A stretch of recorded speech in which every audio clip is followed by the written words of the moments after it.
Well, good evening, everybody, and welcome to Gillingham Football Club's Player of the Year virtual due to, I guess, officially conclude the 2019-20 season. My name is Phil Catterick. I hope you're all safe and well.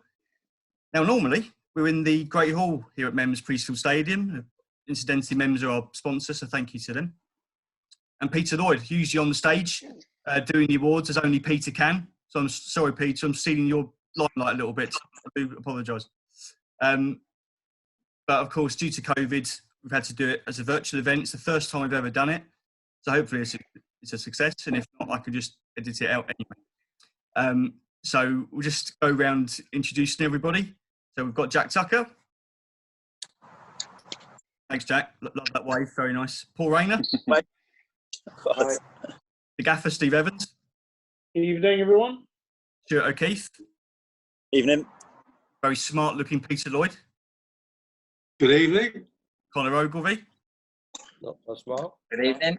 And Jack Bonham. Good evening. And we'll leave the best till last. Chairman, all yours. Ooh. Good evening, everyone, and welcome to this somewhat unusual 2019-2020 Player of the Year event. In 24 years, this is the first time we've had to do it like this, and hopefully it's the last time. But more importantly, I hope everyone's well and that you've been looking after yourselves and in these very difficult times. We're just going to go through and talk to the guys tonight as we do the awards. But before I do that, obviously I'd like to thank all our supporters. It's been a very, very tough 4 or 5 months for everyone. Season ticket holders, fans, supporters, those that aren't season ticket holders, sponsors.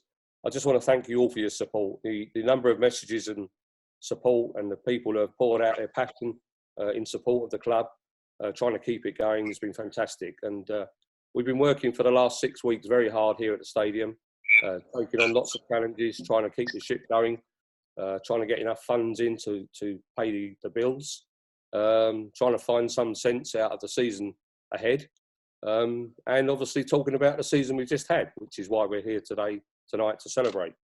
It was a great season. We finished up 10th, a fantastic finish. I do think if the season had carried on, we would have got into the playoffs. I'm confident of that.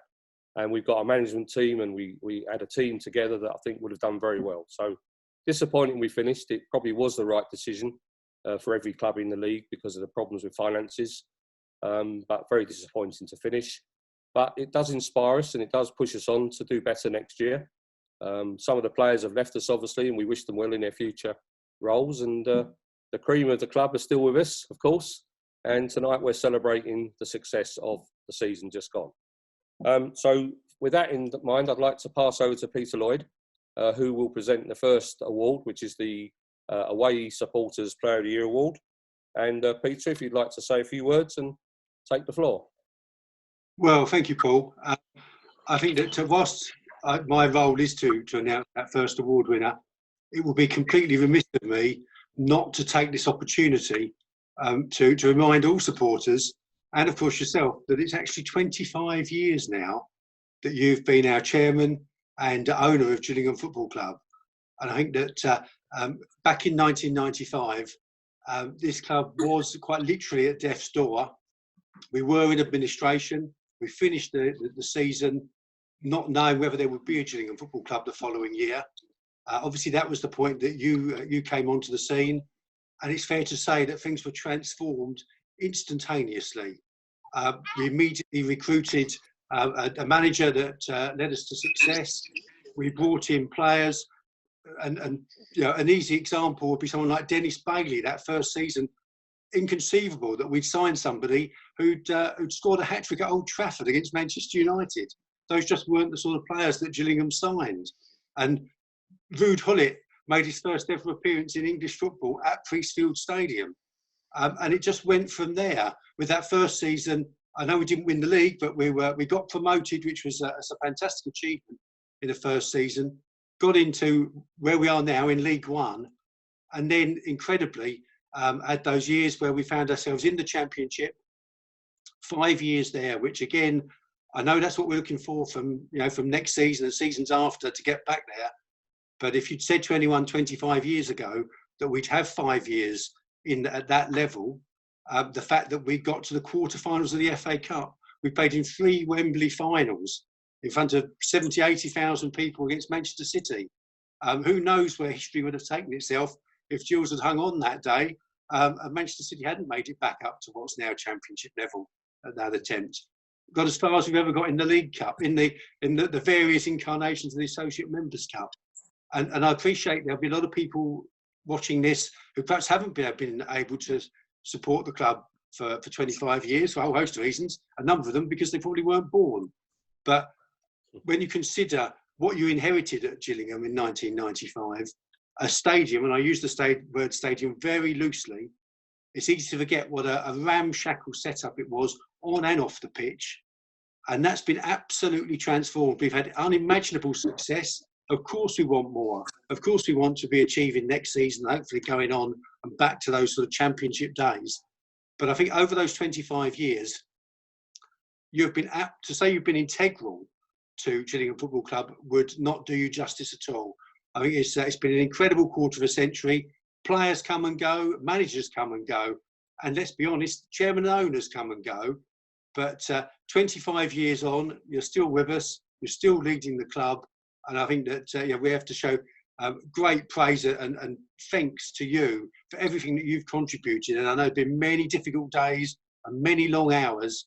And when we look back at the 25 years as a whole, it's been an absolutely incredible achievement. You've taken us to places we never expected to go to, but we're all greedy. We want to go back there again. But I would just like to say on behalf of all the supporters, thank you very much indeed for everything you've done for this club over the last quarter of a century. Thank you, Peter. That's really kind of you. Checks in the post, mate.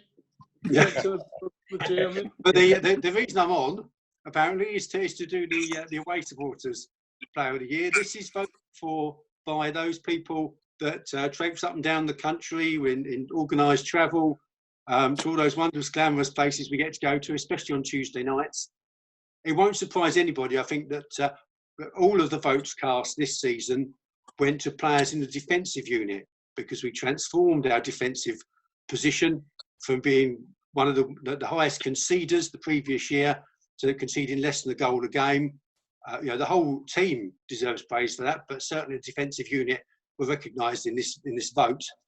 And the clear winner of the away supporters player of the year was the man between the sticks, replacing the giant of the previous year, Jack Bonham. Well done, Jack. Well done, Jack. Bonham. Well done, Jack. I'll ask you a couple of questions if I can. I mean, is there a particular game that stands out in your mind, one that perhaps when you walked off the pitch you held quite special? Such a long time since we was on a football pitch. I actually can't remember any of the away games. I think Accrington away was one that sticks in my mind. Yeah, no, probably one of them. I think I made a really good save in the first half, and then it's pretty solid. Made a couple more in the second half, and come away with a great win. But I just would like to say thanks to obviously all the fans for voting, all the fans that make the trips. Some of them are mammoth trips as well, and you work all week to spend your hard-earned money to come and watch us and support us. So it means the world to us as players. And I just can't thank you enough for the effort you put in to support us. Yeah, Gaffer, I think you want to add your words. I know when you came into the club, a goalkeeper was a priority. We lost Thomas Holy, but your first signings, correct me if I'm wrong. Yeah, I think when myself and Paul came in, all we ever heard in Gillingham High Street, apart from saying, can we have a Moretti time, chairman, because he had his workings off, is we had Thomas Holley kept getting said to us. We had to sign a goalkeeper that we felt could equal, if not surpass, what Thomas has done. And Thomas was a wonderful goalkeeper that we never worked with, but we worked from afar. And Jack came in, and no one spoke about Thomas Holley, not in the dressing room. I think the boys will say that. Not in the seats, not in the fans, not in the supporters, coaches. So Jack's had a big season, but when you have a big season, you need to follow it up with another big one.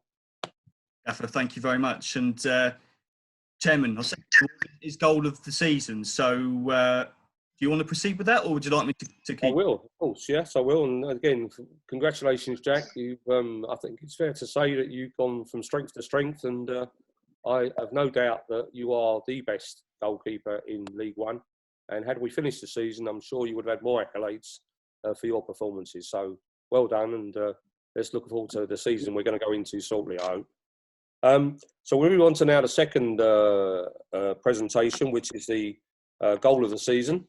And Phil is going to play some goals, some fantastic goals, and there were many, in fact, this season. And so, Phil, if you'd like to play the goals, then we will present the winner.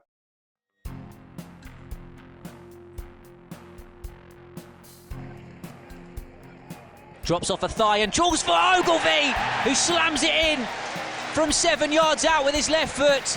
And Gillingham, courtesy of a slightly fortunate deflection off a Bolton Wanderers player and a sharp finish from Connor Ogilvie here at Priestfield. Gillingham 1, Bolton Wanderers 0.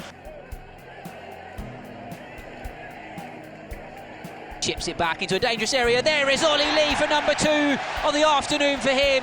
He volleys it in front of the Raynham end, and this second half is going to be a complete one-sided contest if it continues like this. And it's Lee with his second of the afternoon on 58 minutes. Gills 4, Bolton Wanderers 0.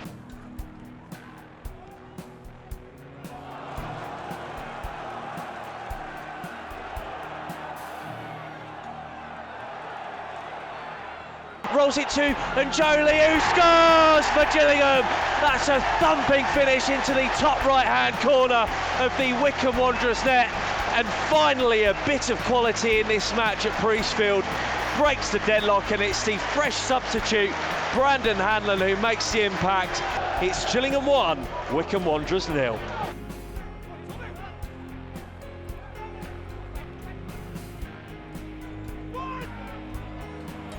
Inside the penalty, Charles Cook scores!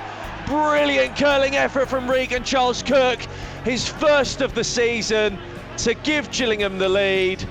58 minutes played at the Crown Ground. It's Accrington Stanley 0, Gillingham 1. Headed away by Shackle, drops for Mandron, and on the volley he steers the ball beyond Vickers, and a sliding celebration as Mikael Mandron with a lead goal here at Priestfield gives Gillingham the lead. It's Gillingham 1, Lincoln 0. Hanlon into the penalty area now, trying to wriggle free. Mark Byrne's got room to shoot and score for Gillingham. Mark Byrne volleys the ball on the half volley into the corner, salutes the main stand as he celebrates, and with 11 minutes gone here at Priestfield, Gillingham lead Doncaster Rovers by a goal to 0. Chance for him to lob the goalkeeper. It's not saved by the goalkeeper. He got a hand on it, Dieng, but he can't keep it out. And Ollie Lee doubles Gillingham's lead inside the opening 15 minutes here at Priestfield. It's Gillingham 2, Doncaster Rovers 0. Ema trying to free up room. Shot coming in and in! Connor Ogilvie with a winner! Gillingham 1, Sunderland 0 in the dying moments at Priestfield. Lays it on for Jakubiak inside the area. Alex Jakubiak shoots towards goal and brilliantly finishes. Alex Jakubiak with a curler into the corner beyond Krellin. 82 minutes gone. Gillingham have themselves an equaliser. Fleetwood Town 1, Gillingham 1. Bonham with the free kick for Gillingham halfway inside his own half. Right to left, aiming for Akinde. Flicks to it. Oh, Charles Cook! Oh, what a goal on the volley! Takes it down on his chest and slams home at the near post. Regan Charles Cook, on as a substitute, has put Gillingham in the lead. 75 gone. It's 2 goals in 2 minutes for Gillingham. Ema making a run.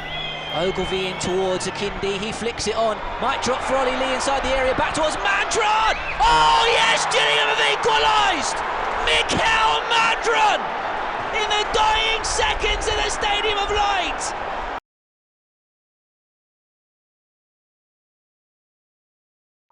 Okay, and so I'm delighted to say that the in third place was Regan's goal against Blackpool away. In second place was Mika's goal against Sunderland, which I think was also away, Phil, wasn't it? It was Mika Mandron, the last goal before sadly the lockdown came into play. But the winner by an outstanding vote of quite some number was actually Connor's goal at home to Sunderland. So congratulations, Well done, Connor.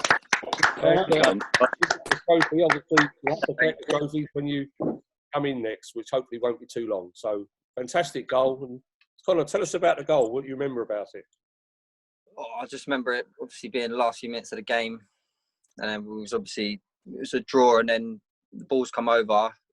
I'm not sure who headed it back in, and I think Max touched it down and literally just I don't know what happened in between. It just literally come off my thigh and then looked up and it was in the top corner. So in front of the Rainmen, so I can't really complain about that.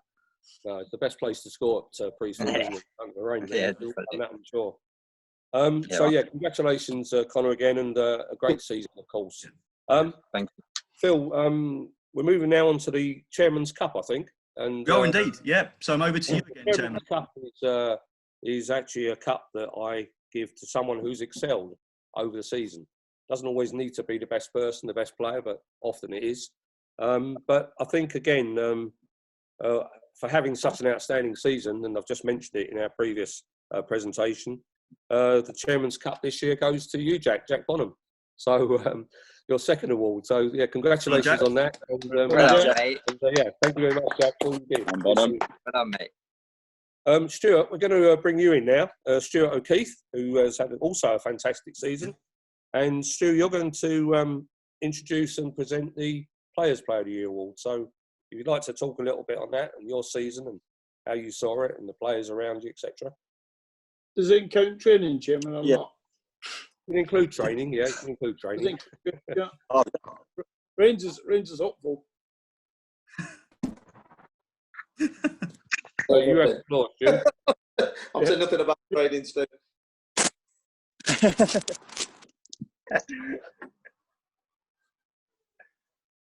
Can you hear us? Yeah, where you go, Yeah. all yours, mate. Yeah. Anyway, thanks, Chairman. Regards to the players' player, on the whole, it's been, like the Chairman said at the beginning, a very positive season from the players. You know, we managed to find a way to find results and be resilient and hard to beat. And it's a credit to every player that's been part of that. And I was proud to be part of that. And I think the boys have been excellent on the whole. Down to players' player, there's one guy that sticks out after speaking to all the boys over this. He had a fantastic season. He excelled. He got better and better. He was part of the defence, which was obviously the most solid part of our team and give us the foundations to build our excellent form on. We was part of an 18-game unbeaten run, which is no mean feat in any professional football league, and obviously come up with the goal in important times, important games. So on behalf of the players, I'd like to give the Players Player winner award to Connor Ogilvie. Well done, mate. Very good, Connor.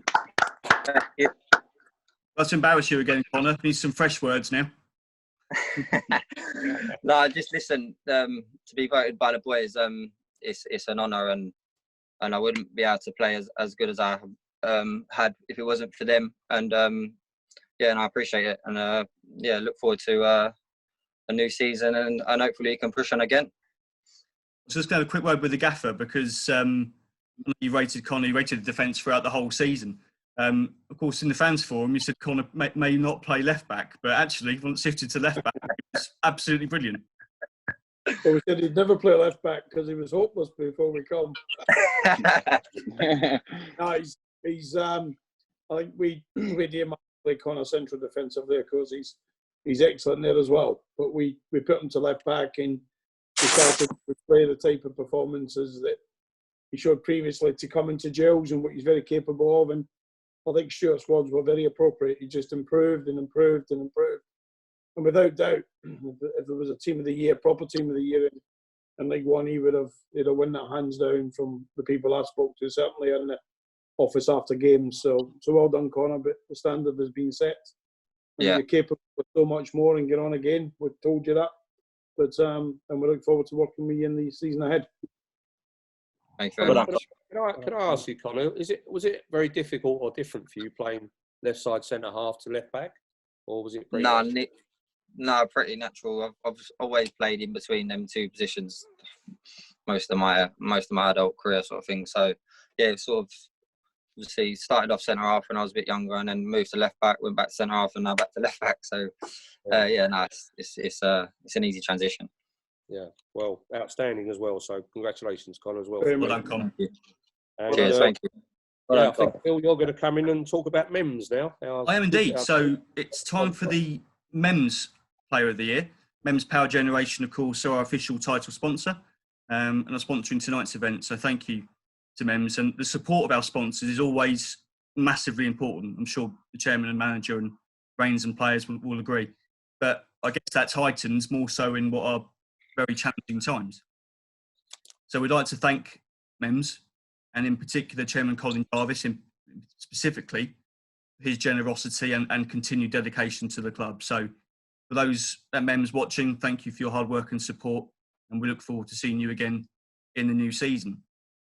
Yeah, round of applause for MEMS. Yeah. I think. Yeah, definitely. Done a great job. Thank you to MEMS. Now, unfortunately, Colin was busy this evening. His diary was full, but so Colin politely requested that we present the award on their behalf. So I won't mince my words. The MEMS Player of the Year, the 2019-20 season, is Connor Ogilvie. Well done, Connor. There's a recurring theme here, Connor. Another speech. Connor. Another Yeah, speech. have you got another speech lined up? I'll run out of words here. Well, he did No, say, in just a Colin's thank own you. words, he said you had an outstanding season.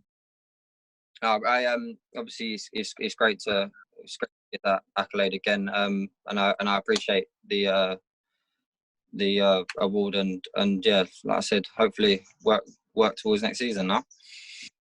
Connor, what have you been doing with your time in the close down? What's been happening in your life? Like Jack, quite a lot of golf, to be honest, and a lot of running. Golf and running, really. But yeah, lockdown obviously, yeah, it was all right. Just had to get on with it, really, and push through.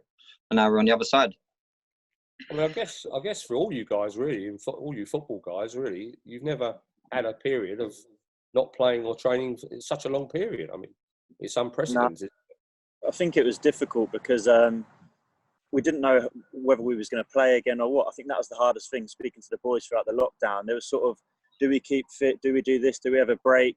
You know, and trying to keep fit and stay fit, obviously with limited resources, no gyms, no swimming pools, nothing like that, you know, with no purpose and no restart date. It was really difficult. But to be fair to everyone, they got up a bit, everyone stayed safe and done it right and tried to stay as fit as possible and put us in the best shape for when we did need to be called upon. Obviously, like I say, probably the right decision was to get called off, and that was the ultimate decision in the end. But if it was ready to happen, I know we had calls with the gaffer throughout. We knew we would have been in the best shape and best way possible to restart, and that's a credit to everything to maintain that.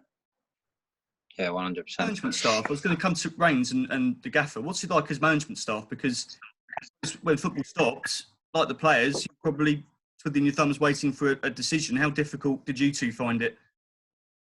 Well, we initially thought it was going to be like everybody else, maybe a few weeks, 2 or 3 weeks, 4 weeks, and it was just the uncertainty. So it's just touched on it. It was, you know, do we break? Do we give the boys a little bit of a rest? Do we keep them ticking over? You know, it's just the uncertainty was terrible, really, and very difficult. But the professionalism of the boys to keep themselves ticking over, to be ready to play, was fantastic, and hopefully we'll reap the rewards of that in the new season.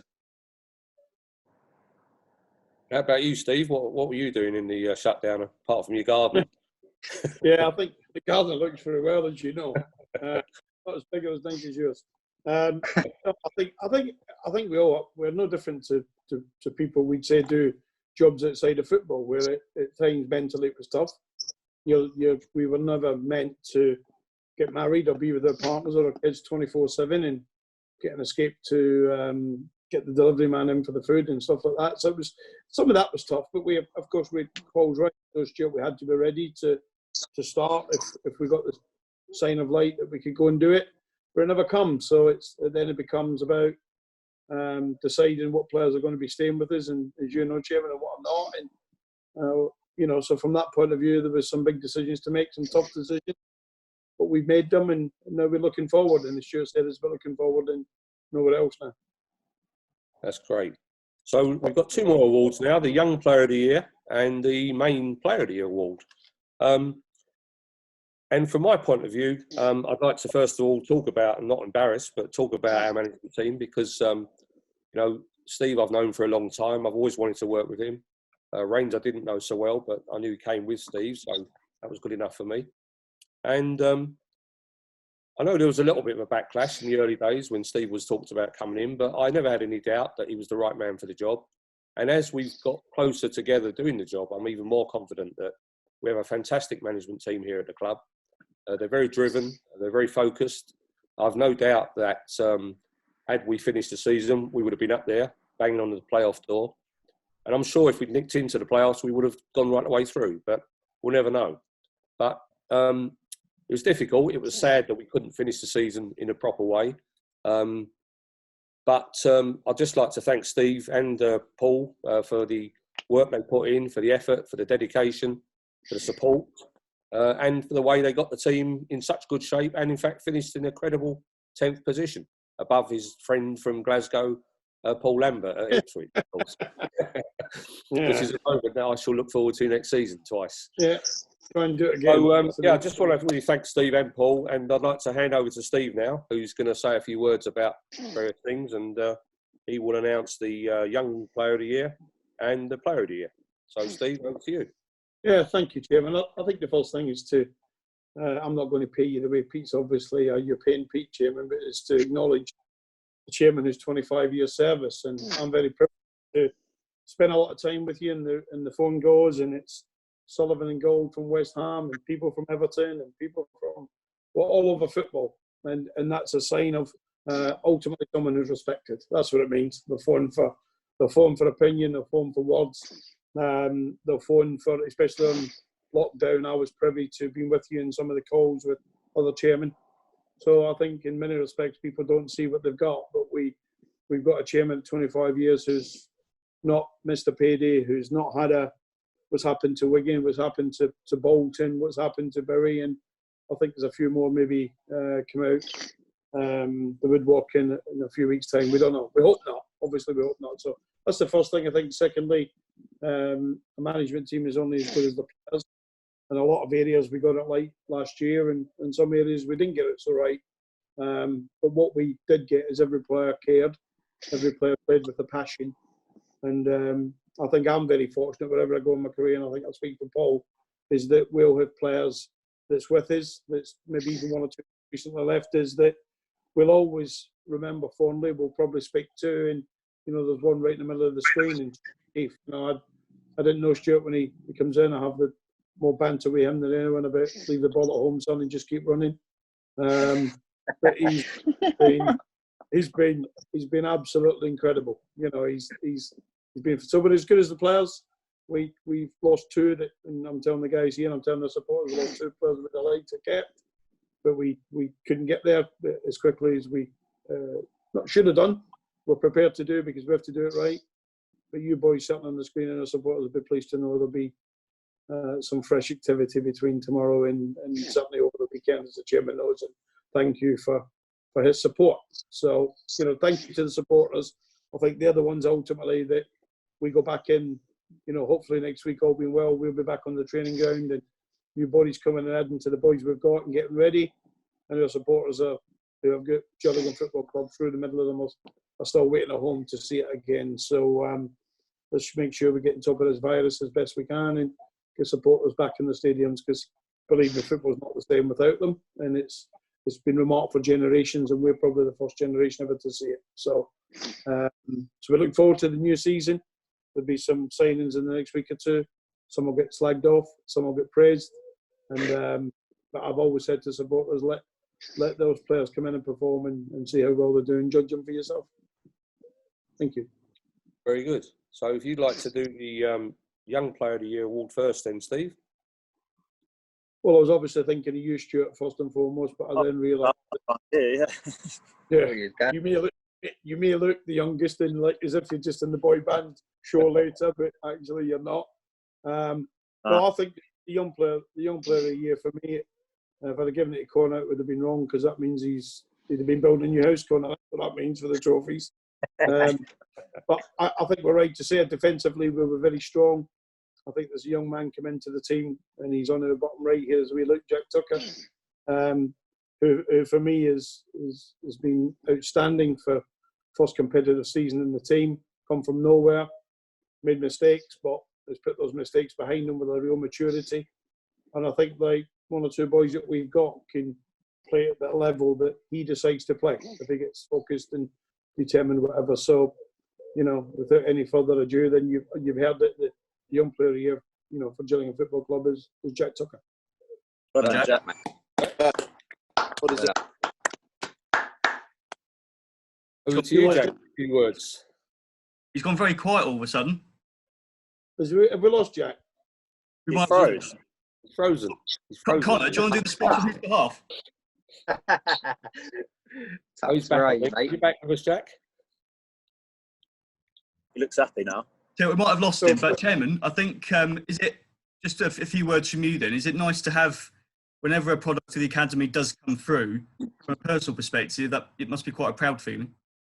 It is, yeah, and I think that's what the youth development coaching side all work towards, and there's a huge amount of effort goes into youth development, nationally as well as here, of course. And, you know, it's always great when one of our own comes through, and when the Rainier Men sings he's one of our own, he really is one of our own. And it was great the day that he signed another 2.5 year contract with his parents. Oh, no, I can hear you now. He's in. He's back. We're talking about you now, Jack. Yeah, it was wonderful when he signed. It showed his commitment to the club. I think he understood that with the management team we've got, he can go on and develop himself further. He's learning all the time. He's playing with great players in the back four. Yeah, I think he thoroughly deserves the award. And we'd love to see Jack do well here at Gillingham Football Club and go on with us. And, you know, and he'll be a big player in his life. I'm sure he's got a great future ahead of him. So, Jack, it's over to you now to say a few words. So I hope I'm back now. Thank you. Yeah, I caught some of it. I got the main bits. Thank you. And the young player of the year. Yeah, no, obviously a massive thanks to all the fans who voted. I've had untold amounts of support from the fans. The boys around me have been unreal. As soon as I stepped in the change room, they've been nothing more than they've been so welcoming ever since I come in, and obviously the staff who gave me the chance in the first place. So obviously a massive thanks to everyone, and yeah, I'm very proud to pick up that award. And yeah, hopefully more to come from us next season, both individually and as a team. So I think, yeah, the season's been good, and it's definitely a step to build on.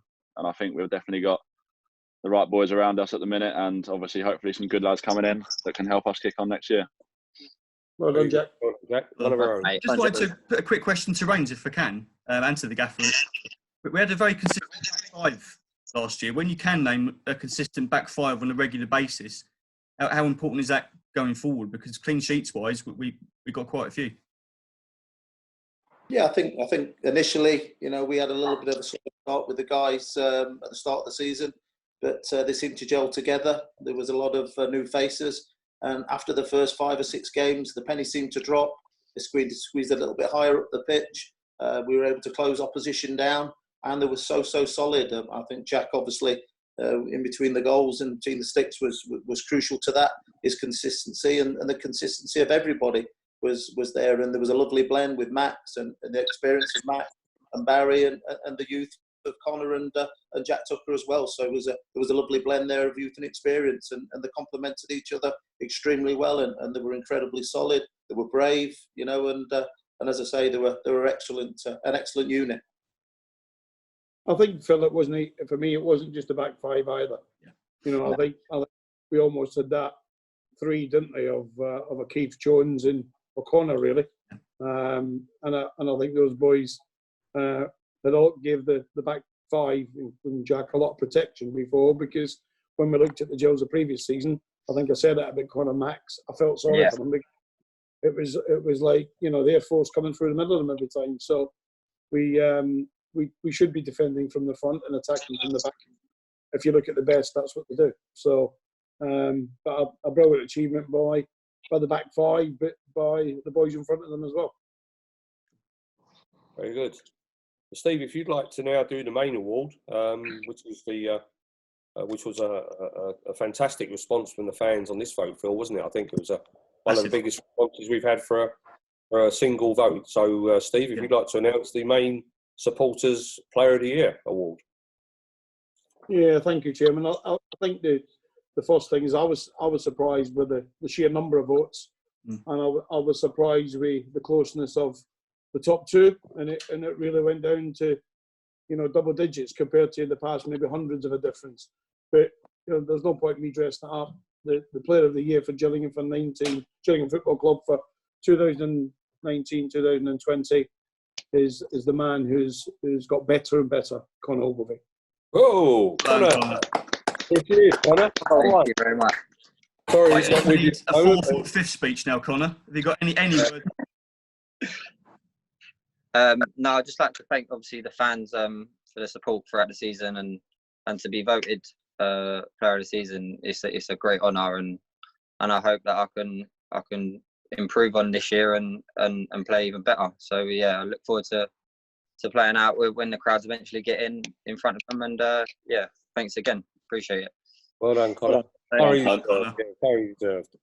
So that's kind of us wrapped up now, everyone. And I'd just like to close by just saying that, last season was a fantastic season, although it was shortened.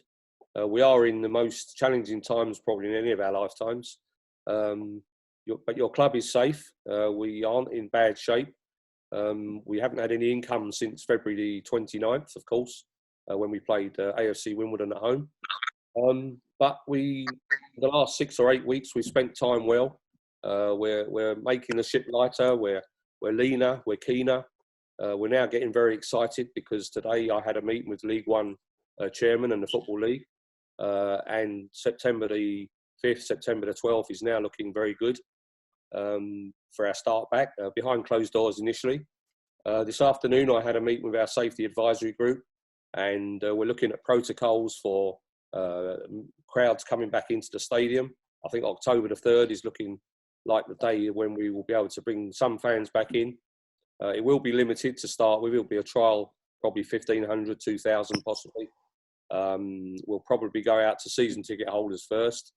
And then hopefully if all our protocols work and everyone observes the protocols and does it the right way, which we all know we have to do, then we can increase the crowd over the course of October and into November.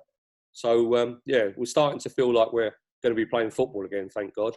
I will be coming out to fans with a more detailed analysis of where we are.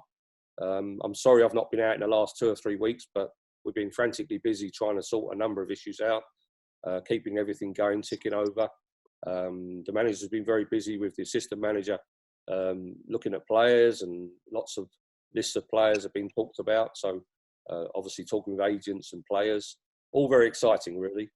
And I think now for the first time since March the 13th, I think it was, when we all left here quickly, I feel like we're going to be playing football again soon, which is what we all want to be doing. Obviously we have to have some income from somewhere. I'm told there's a potential package on the table that the Football League have negotiated. We haven't got the details yet, but I'm sure that's quite close. So we're spending our money very carefully, very wisely. We're protecting our position. And I just want to thank everyone out there for all the support. Sponsors have been fantastic. We've had people offering us loans. We've had people offering us bonds. We've had people paying for sponsorship packages for next season already. Season ticket holders are still buying season tickets. We'll probably have a period of time where we'll sell tickets for those that haven't yet bought, probably at the same preferred terms that were available in March. So we'll look out for that very shortly.